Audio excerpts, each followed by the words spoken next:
रात को 8 बजे का समय था और रात को सन्नाटा हो रहा था उस समय गांव के रास्ते में दोस्तों। लेकिन उस रास्ते से होती हुई एक पुलिस वाली एक साधु भेषधारी व्यक्ति को अपने साथ अपने घर ले जा रही थी। पुलिस वाली जो कि जिसके पति को मरे हुए 3-4 साल गुजर चुके थे और उसका एक बेटा था जो कि तकरीबन 6 साल का था, और विधवा पुलिस वाली का नाम होता है सोनम। और वह जिस भेषधारी को अपने साथ ले जा रही थी उसने बाबा जी का भेष धारण किया हुआ था, और उस व्यक्ति का नाम होता है यहाँ पर जयप्रकाश। अब उसके बाद इस साधु भेषधारी को पुलिस वाली मैडम अपने घर पर ले जाती है और वहाँ ले जा कर के साधु से कहती है कि बाबा मेरा जो बेटा है ना बहुत ज़्यादा बीमार रहता है। अब तो साधु उस विधवा महिला की तरफ भी देखता है, उसका शरीर का छटाव अंग प्रत्यंग ज्यों की त्यों नज़र वर्दी में से आ रहे थे, यानी कि उनका उभार दिख रहा था। और उसके बाद जो साधु होता है साधु के भेष में, वह एक जड़ी बूटी अपने कमंडल में से निकाल कर देता है और विधवा जो पुलिस वाली होती है उसको खाने के लिए कहता है कि ये तुम खा लो और तुम्हारे घर की सारी बाधाएं 1 मिनट में दूर हो जाएंगी। अब वह पुलिस वाली उस दी हुई जड़ी बूटी को चबा चबा कर खाने लगती है उस बाबा के सामने बैठकर। और थोड़ी देर के बाद दोस्तों अब यहाँ पर क्या होता है, उस पुलिस वाली के मन में काम वासना जागने लगती है उस जड़ी बूटी को खाने की वजह से। और फिर सोनम उस साधु भेषधारी व्यक्ति के सामने अपने कपड़े खुद ही उतारने लगती है। और फिर दोस्तों उस जो साधु वेशधारी ढोंगी था उसका यहाँ पर असली रूप देखने को मिलता है। और बाद में उस भेषधारी की सच्चाई का जब पता चलता है तो ऐसे ऐसे राज खुलकर लोगों के सामने आते हैं। दोस्तों पूरी घटना को ज़रूर देखिएगा, बड़ी ही रोचक है, बड़ी ही दिलचस्प है। जब मैडम ने कपड़े उतार दिए थे उसके बाद क्या होता है उस घर के अंदर, और उसके बाद की कहानी और जो घटता है वो भी क्या होता है, पूरी कहानी यहाँ पर जानेंगे। वीडियो को लास्ट तक जरूर देखिएगा। नमस्कार, मैं हूं सुदेश कुमार और तिरछी बात चैनल में आपका स्वागत है। यह घटना उत्तर प्रदेश के एक दूर दराज के गांव के अंदर घटित होती है, जहां पर ना ज़्यादा सुविधाएं हैं। दूर दराज का गांव है, जो जाने वाली वहां की सड़क है वो भी पूरी तरह से पक्की नहीं है, कहीं से टूटी हुई है, कहीं से बनी हुई है, कहीं से कच्चा रास्ता है। तो उस गाँव के अंदर यह घटना घटित होती है। सबसे पहले यहाँ पर जान लेते हैं उस साधु वेशधारी की जानकारी के बारे में। वो कौन थे, कहाँ से थे, क्या थे और क्यों यह मामला था। तो उस साधु भेषधारी का नाम होता है जयप्रकाश, जिसकी उम्र होती है 30 साल। रंग उसका काला था, शादी उसकी हुई नहीं थी और घर के अंदर ना भाई, ना बहन, ना माँ, ना बाप, ना चाचा, ना ताऊ, कोई भी नहीं था। अकेला छोटा सा घर था 2 कमरे का, और उसी में वह रहा करता था और उसी में वह बड़ा हुआ था। क्योंकि जब वो थोड़ा बड़ा था 15-20 साल का या 15-16 साल का, तभी उसके माता पिता की मौत हो चुकी थी। दादी दादा पहले गुजर चुके थे, बहन भाई कोई था नहीं। अब 15 साल की उम्र में माता पिता का साया ऊपर से उठ जाता है तो उसकी शादी भी नहीं होती है, क्योंकि उसके पास कोई प्रॉपर्टी ऐसी वैसी तो थी नहीं, सिर्फ एक घर था 2 कमरे का। और माँ बाप तो अपने बच्चों की शादी जैसे तैसे इधर उधर से बातचीत करके करवा भी दिया करते हैं, लेकिन इसके ऊपर माँ बाप का साया ही नहीं था, तो इसकी शादी नहीं होती है। और फिर यह किसी के साथ ट्रक पर चला जाता है और ट्रक पर रह रह करके ट्रक की ड्राइविंग सीख लेता है। और फिर यह एक अपना ट्रक ले लेता है जो कि पुराना ही था, ज़्यादा नया नहीं था, और उस ट्रक को चलाने लगता है। और ट्रक चला करके इसका खर्चा और तो कुछ परिवार का था नहीं, माँ बाप परिवार का, तो इसके जो भी पैसे बचते उनको इकट्ठा कर लिया करता। और दोस्तों मज़े में इसकी ज़िंदगी यहाँ पर अब कटने लगती है। अब से पहले तो रोटी के लिए भी परेशान था, लेकिन अब इसके पास पैसा इतना आने लगा था जिससे ये अपना गुजारा कर रहा था अच्छी तरह से। अब यह धीरे धीरे जवान हो जाता है, और जवान भी यह 30 साल का हो जाता है। रंग गेहुआ, मतलब रंग काला था थोड़ा सा। अब गांव के अंदर भाई जब जवान होते हैं तो अंतर वासनाएं भी जागृत होती हैं, मौसम बदलते हैं, शरीर की प्रारूप संरचनाएं भी बदलती हैं। तो इसको ऐसा लगता है कि इसकी कोई गर्लफ्रेंड होनी चाहिए। पैसा इसके पास था ही जो भी कमाया करता। तो अब यह क्या करता है, गांव के अंदर एक लड़की, क्या औरत रहती है, और जिसका नाम होता है कामनी, उसके घर पर वह जब निकलती है घर के सामने से, उससे मज़े लेकर बातें करता है और वह भी समझ जाती है कि भाई जयप्रकाश उसके ऊपर डोरे डाल रहा है और अच्छा कमाता खाता है, तो वह महिला भी चालू थी। वह भी इससे बात करने लगती है, यह उससे बात करने लगता है, दोनों में प्यार बढ़ने लगता है। और जयप्रकाश जब भी ट्रक चला करके घर पर आया करता तो इस महिला के लिए अच्छे अच्छे सामान लेकर आया करता, कभी पायल लेकर आया करता, कभी नथुनी लेकर आया करता, कभी कोई हार लेकर आया करता, क्योंकि उसके पास और खर्चा करने के लिए कोई सिस्टम था ही नहीं। ऊपर से सिर्फ शराब जरूर पी लिया करता था वह। अब तो महिला बहुत खुश, और उसके बाद महिला अपने घर के अंदर इसको एंट्री देने लगती है। और जयप्रकाश रात के समय में महिला के घर के पीछे वाली दीवार को कूद करके महिला के कमरे में आ जाया करता, क्योंकि महिला का जो पति होता है वह फैक्ट्री में नाइट शिफ्ट किया करता था, कई बार दिन में शिफ्ट किया करता। और जब भी नाइट शिफ्ट किया करता तो वह प्रेमिका कामनी इसको अपने पास बुला लिया करती और रात भर रंगल मंगल वहां पर चला करता था, और यह उसके लिए सामान ले जाया करता था। बड़े मज़े में ज़िंदगी थी। कामनी भी बड़ी खुश कि मेरा पति तो महीने में 15-16 हज़ार रुपये कमाता है और यह तो मुझे 2 दिन में ही 15-16 हज़ार रुपये का सामान दे जाता है, पैसे भी दे दिया करता उसको। लेकिन दोस्तों अब वक्त का पहिया उल्टा घूमने वाला था। उल्टा कैसे घूमने वाला था? जो ये जयप्रकाश होता है, ट्रक चलाते वक्त इसके ट्रक का एक्सीडेंट हो जाता है, सारा माल जो इसके ट्रक में भरा था वो खराब हो जाता है, और ऊपर से ट्रक जो था इंश्योरेंस कवर नहीं कर रहा था। उसने सोचा था कि भाई 10 दिन बाद इंश्योरेंस का काम करवाऊंगा, लेकिन अभी चला लेता हूँ, अभी कुछ इतने ज़्यादा पैसे नहीं हैं। लेकिन उसी बीच में इसके ट्रक का एक्सीडेंट हो जाता है, और अब तो दोस्तों ट्रक ऐसी हालत में पहुँच गया था कि उसका बनना बिल्कुल पूरी तरह से मुश्किल हो चुका था। वह टक्कर लगने के बाद खाई के अंदर, छोटी सी खाई थी, सड़क के किनारे जो गड्ढे होते हैं उसमें गिर गया था, और माल उसके अंदर बोझिल था, तो उसकी वजह से ट्रक की रूपरेखा ही बदल गई थी। उसको बनवाना पॉसिबल नहीं था। अब तो ट्रक बन नहीं पाएगा, कमाई का साधन खत्म हो गया है। और कुछ दिन तो उसकी प्रेमिका कामनी उससे प्यार करती रहती है, क्योंकि उसको लगता था ये ट्रक को बनवा लेगा, दोबारा से कमाएगा। लेकिन अब इससे बात संभल नहीं पाती है, और दूसरे के ट्रक पर अब यह ड्राइवरी करने का मूड बनाता ही नहीं है। कहता है कि मुझे ये लाइन छोड़नी है, इसमें ज़्यादा मज़ा नहीं है। अब इसी चक्कर में शराब वगैरह पीने लगता है।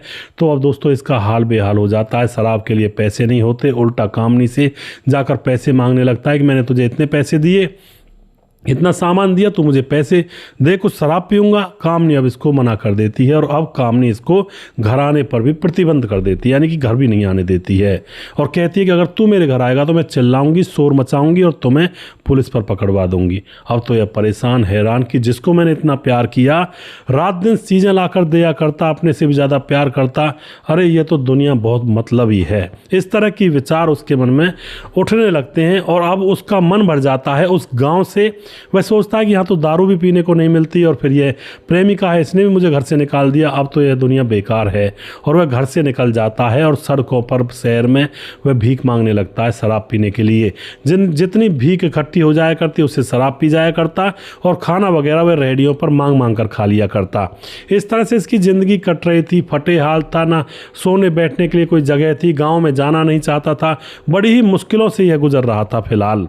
अब क्या देखता है, एक दिन यह देखता है कि साधु था कोई, और लोग आते हैं उसके पांव छूते हैं, और साधु उनको कुछ हाथ में देखकर हस्तरेखा बता दिया करता, तो बदले में वह लोग उसको, साधु को 500-500 रुपये, 4-4 100-100 रुपये, 50-50 रुपये इस तरह से दिया करते। अब उसके मन में एक विचार आता है कि ऐसा तो मैं भी कर लूँगा, जबकि उसको ये नहीं सहूर था, ये भी नहीं सोचा था कि भाई ऐसा करने के लिए मुझे कुछ आना भी तो चाहिए, किसी का भविष्य बताने से पहले, हस्तरेखा देखने से पहले हस्तरेखा देखनी आनी भी तो चाहिए। लेकिन वो डिसीजन ले लेता है कि मुझे अब यही करना है। और अब दोस्तों वो जैसे तैसे पैसे इकट्ठे करता है, 2-4 दिन शराब नहीं पीता है, उन पैसों को इकट्ठा करके उनसे अपने लिए कोई धोती कपड़ा जो साधुओं के जैसा भेष होता है वो बना लेता है, कंठी माला पहन लेता है।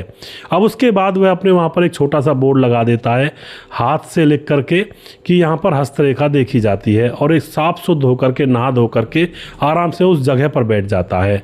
लोग देखते हैं भाई साफ शुद्ध है, साधु है, इसके पास आने लगते हैं, अपनी हस्तरेखा दिखाने लगते करते हैं तो वह सबको अपनी मनगढ़ंत बातें बता दिया करता। ऐसा होगा, तुम्हारे साथ ये होगा, आगे चलकर ये कर लेना, पीपल के नीचे दिया जला देना, इस तरह की कुछ इनलॉजिकली बातें बताने लगता है। अब उन लोगों में से कुछ लोगों के काम अपने आप हो जाते हैं तो वह सोचते हैं कि यार बाबा ने बताया था, ये तो बहुत अच्छी बात है। कुछ लोगों के काम होते भी नहीं हैं तो वह कहते हैं बाबा बेकार है, झूठा, वो दूर चले जाते हैं। लेकिन जिन लोगों के काम बन जाते थे वह उसको अब माला माल करने लगते हैं। उसके लिए अच्छे कपड़े पहरामनी करते, उसके लिए एक अलग से कुटिया बनवा दी जाती है, एक अच्छा सा एक कमरा वहीं पर मंदिर के पास में। अब तो लोग उसके दीवाने हो जाते हैं और फिर उससे सब अपना भविष्य पूछते हैं। यह उन लोगों से कहने भी लगता है कि भाई देखो, मैं इतना बड़ा भविष्य वक्ता नहीं हूँ, कोई बात जानकारी आपकी सही हो भी सकती है, नहीं भी हो सकती, मैं पहले क्लियर कर रहा हूँ। तो लोग इस बात को एक्सेप्ट कर लेते और फिर भी अपना हाथ दिखाते। उनको ये लग रहा था कि भाई आधी बातें इनकी सच हो जाया करती हैं, लेकिन उन बेवकूफ़ों को ये पता नहीं होता है कि आधी बातें तो अपने आप ही सच हो जाती हैं जो होना होता है। अब ये इस तरह से हाथ वाथ देखने लगता है, पैसे काफ़ी आने लगते हैं और अब तो ये चुपचाप रात के समय में वहाँ से निकलता, शराब का पौआ अंटी में दबाता और चुपचाप आकर पी करके आराम से सो जाया करता। इस तरह से इसकी दिनचर्या बन जाती है। अब यह खबर जब इधर उधर फैलती है तो एक पुलिस वाली होती है जिसका नाम होता है सोनम, जो कि 28 साल की थी, यानी कि इससे 2 साल छोटी। सोनम का एक बच्चा था जो कि 6 साल का था, पुलिस में लगी हुई थी और उसके पति की 3-4 साल पहले ही मौत हुई थी। वह अकेली रहा करती थी एक गांव के अंदर, वहीं से थोड़ी दूर गांव है, और उसके माँ बाप जो कि बहुत ज़्यादा वृद्ध हो चुके थे, अपने पति के घर में ये रहा करती है। अब दोस्तों वह विधवा महिला जो होती है इससे कहती है बाबा आप हमारे घर चलो। अब ये कहता क्या करना है, मुझे अपने घर ले जाओ। जब कहती है मैं आपकी सेवादानी करूंगी, मेरे बेटे को देखना और अब मैं उसको यहाँ पर लेकर जाऊंगी गांव में, और तुम ही मेरे साथ चलो और वहाँ से कल आ जाना। अब तो इस बाबा को वह विधवा महिला अपने साथ ले जाती है।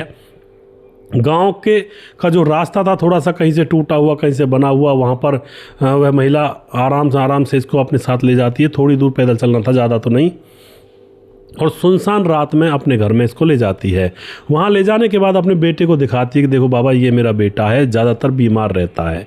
अब वह बाबा इधर उधर देखता है, बेसधारी था वह, बाबा तो नहीं था। देखता है बेटे की जीभ निकलवाता है, वैसे ही उसके सर पर हाथ फेरता है और उसके बाद कहता है कि कोई दिक्कत नहीं है, तुम्हारा काम हो जाएगा, और अपने कमंडल में से एक जड़ी बूटी निकालता है। और वह मैडम की तरफ देख रहा था, मैडम जो कि जवान थी, 28 साल की, बिल्कुल उसके शरीर का कटाव जो छटाव था बिल्कुल एकदम बहुत ही अच्छा सुहावना। और उसके बाद वह जड़ी बूटी देता है कि ये लो, इसको चबा चबा कर खाओ, तुम्हारे सारे दुख दर्द दूर हो जाएंगे। अब तो जो वह महिला थी वह भी बाबा की तरफ देख रही थी। बाबा भी जवान था, उसी की उम्र का था, काला सांवला भले ही था लेकिन उसका नाम था। अब तो कुछ चीज़ें ऐसी अट्रैक्टिव करती हैं ना, जो नाम होता है किसी का, तो चाहे वो बेशक काला हो, कोई सरकारी नौकरी में लगा हो तो बेशक वो काला खुबड़ा हो, कैसा भी हो, किसी का पास प्रॉपर्टी ज़्यादा हो तो वो कैसा भी, उससे कोई मतलब नहीं होता। ऐसे ही यहाँ पर बाबा का जब प्रताप फैलता है चारों तरफ, तो इसकी तरफ भी जो महिला देखती है तो अट्रैक्शन उसको भी आने लगता है, लेकिन अभी कुछ कह नहीं रही थी।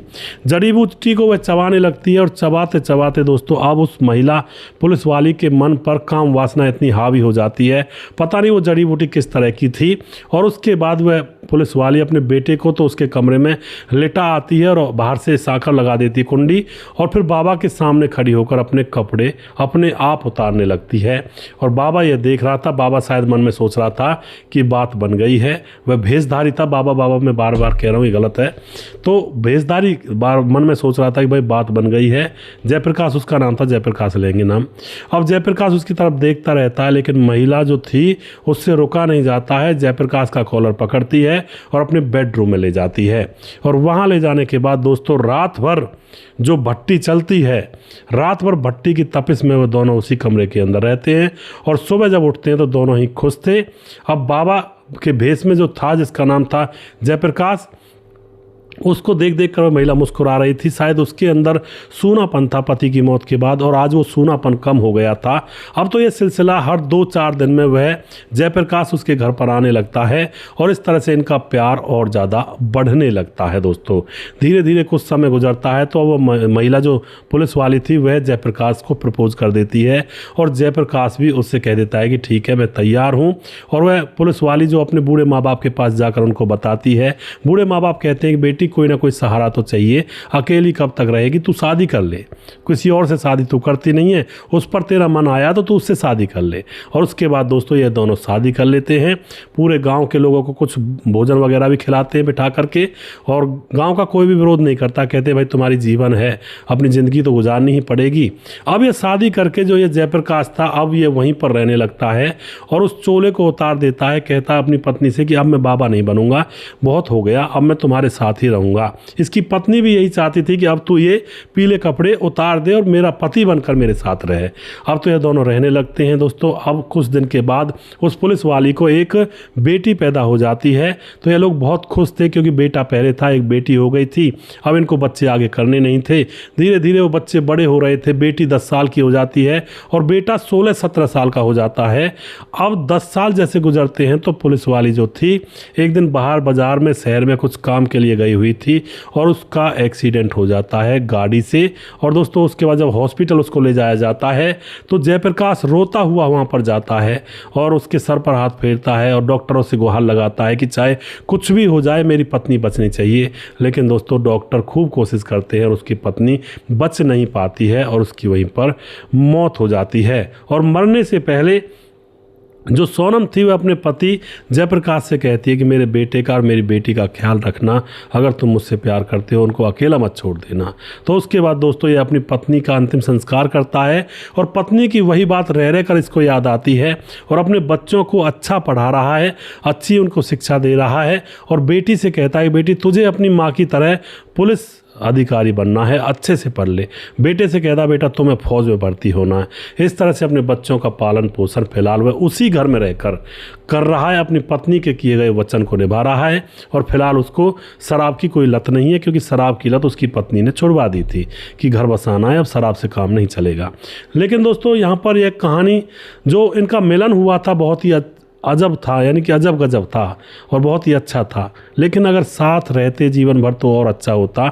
आधे में छोड़कर इसकी पत्नी वहाँ से चली गई इसको छोड़ करके और इससे पहले प्रेमिका ने इसको आधे में छोड़ दिया।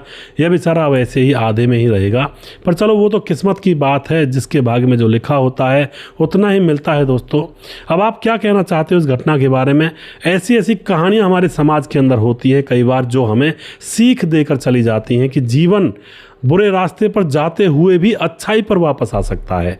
जैसे कि ये जयप्रकाश जो कि निकल चुका था बिल्कुल और ज़िंदगी इसकी बर्बाद ही थी, लेकिन पुलिस वाले की वजह से दोबारा से ट्रैक पर आया। भले ही इसने मक्कारी की थी, वो जड़ी बूटी उसको खिलाई थी, लेकिन कहीं ना कहीं पुलिस वाली सोनम के मन में भी इसके प्रति प्यार था, तो इस बात को ज़्यादा आड़े नहीं लाया गया। तो आप जो भी कुछ कहना चाहते हो अपनी राय कमेंट बॉक्स में लिख सकते हैं। वीडियो के लास्ट में कुछ भाइयों के नाम जरूर लेना चाहूँगा जो हमारे वीडियोज़ को देखते हैं और हमें खूब सपोर्ट करते हैं। हमारे साथ हैं राधेश्याम शर्मा सिरसी जयपुर राजस्थान से, जो कि हमारे वीडियोज़ पर लगातार कमेंट करते हैं। भाई का बहुत बहुत धन्यवाद करता हूँ। और उसके बाद राजकिशोर चौरसिया महाबलेश्वर महाराष्ट्र से लगातार कमेंट करते हैं। और सुशील चौधरी हमारे भाई लगातार कमेंट करते हैं। राम मोहम्मद यासीन लाहौर पाकिस्तान से हैं, जो कि हमारे वीडियोज़ को देखते हैं और हमारे हर चैनल पर जितने भी वीडियो डलते हैं सभी पर कमेंट करते हैं। भाई का बहुत बहुत धन्यवाद करता हूं। उसके बाद हमारे साथ हैं संजय कुमार भैरवा कमेंट करते हैं और विष्णु दत्त कमेंट करते हैं। राम गोसाई हमारे भाई लगातार कमेंट करते हैं। धीरज बरनवाल कमेंट करते हैं। पंकज कुमार हैं और उसके बाद हमारे साथ हैं जुगराज निषाद कमेंट करते हैं। विष्णु गुज्जर कमेंट करते हैं और उसके बाद निहालुद्दीन हमारे भाई कमेंट करते हैं। विंध्याचल राजभार कमेंट करते हैं। करण कुमार पी कमेंट करते हैं। मुन्ना कुमार बिहार से मुजफ्फरपुर ज़िले से वेरी नाइस स्टोरी और बहुत बहुत धन्यवाद करते हैं जी। प्रवीण बघेल शिवपुरी से। सुजीत कुमार कमेंट करते हैं। राम शब्द कमेंट करते हैं। संजय कुमार भैरवा बहुत ही सुंदर कहानी जी। विष्णु गुज्जर दोबारा से हैं। जैनुद्दीन अंसारी कमेंट करते हैं। रजत सैनी हैं। संजीव कुमार नेपाल से हैं। मोनू जैन कमेंट करते हैं। ओम प्रकाश कमेंट करते हैं। सूरज डी हमारे भाई लगातार कमेंट करते हैं, जो कि लगातार हमारे साथ बने रहते हैं। फिजी से लगातार हमारे साथ रहते हैं। भाई का बहुत बहुत धन्यवाद करता हूं। और जिस भाई का नाम रह गया उस भाई का नाम अगले वीडियो में ज़रूर लूँगा। अगला वीडियो बहुत जल्दी फिर से लेकर आऊँगा। तब तक आप खुश रहें, सावधान रहें। जय हिंद, जय भारत।